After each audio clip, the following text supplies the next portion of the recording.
Hello and welcome. Today, we're taking a trip to a land where the deserts bloom with unbelievable color, and history is literally etched into every single stone. We are exploring the incredible state of Rajasthan, the land of kings. Let's dive right in. Welcome, my beloved, to my land. You know, this isn't just a line from a famous old folk song. It's the entire spirit of Rajasthan's hospitality, all wrapped up in a few beautiful words.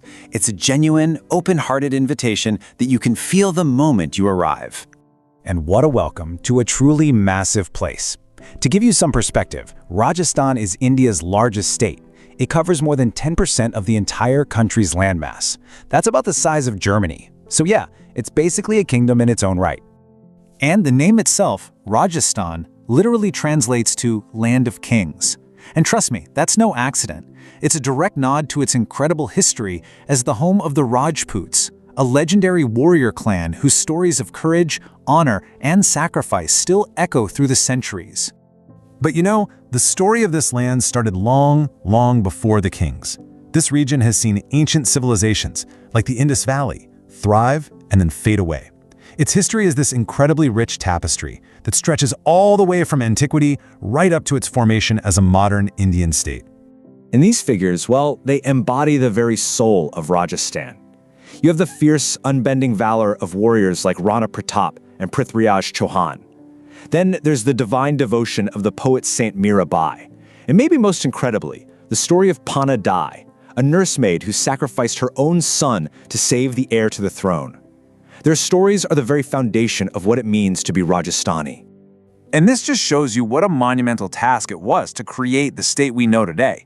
After India's independence, it wasn't a simple process. It took over 8 years and 7 incredibly complex stages to bring 19 different princely states together into one single entity. It was a true diplomatic marathon.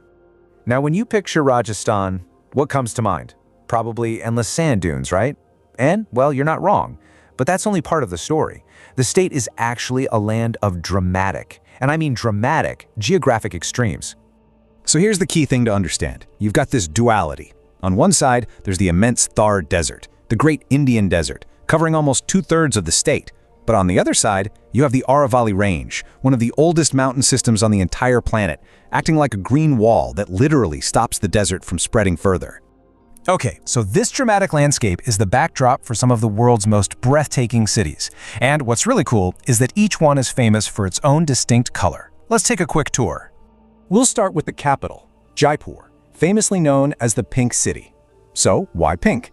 Well, back in 1876, the entire city was painted this beautiful terracotta pink, the color of hospitality, to welcome the Prince of Wales. And you know what?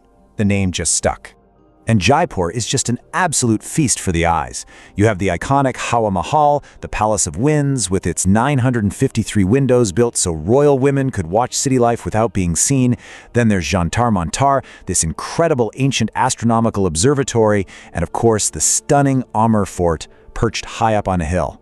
From pink, we travel to blue. This is Jodhpur. Here, the houses in the old city are painted this amazing, vivid blue, which creates this stunning contrast against the desert landscape. And watching over it all is the massive, imposing Mehrangarh Fort. And finally, we arrive in Jaisalmer, the Golden City. And it really is golden. It's built from yellow sandstone, so the entire city looks like it's rising right out of the sands of the Thar Desert. At sunset, it just glows. It's magical. What's so amazing about Jaisalmer Fort is that it's a living fort. It's not a ruin or a museum. Thousands of people still live and work inside its ancient walls. Beyond that, you can explore these incredibly carved mansions, and of course, you have to go on a camel safari right into the heart of the desert. All right, speaking of incredible fortifications, get a load of this number. 36 kilometers. What in the world is 36 kilometers long? That is the length of the wall that surrounds Kumbhalgarh Fort. It's actually known as the Great Wall of India, and it's the second longest continuous wall in the world right after China's. Just amazing. But, you know, as mighty as these forts are, the real spirit of Rajasthan, it isn't just in its stone walls. It's in the vibrant, living, breathing culture of its people. This is where the state truly comes alive. And what a culture it is! You can see it in the graceful, swirling moves of the Ghumar dance and feel it in the electric energy of the Kalbelia. And oh, you can definitely taste it in the food. Dal Bhatli Chumara isn't just a meal, it's a whole experience. And this is really just a tiny taste of the cultural richness here. And it's so important to note the global significance of these traditions. Take the Kabolye dance, for instance, performed by the snake charmer community. This isn't just some local folk art, it's recognized by UNESCO as a priceless part of our shared human heritage. The calendar here is just packed with color and celebration. You've got the Pushkar Camel Fair, the biggest of its kind anywhere in the world. You have the vibrant Tej Festival celebrating the monsoon, and the incredible spectacle of the Kite Festival, where the whole sky is just filled with color. Life in Rajasthan is just one joyous event after another. So, from its royal past to its unbelievably vibrant present, Rajasthan is so much more than just a place on a map. It's an experience. It's a land that truly stays with you long after you've left. So after seeing this little glimpse of its magic, the real question is, when are you ready to tour this unique state for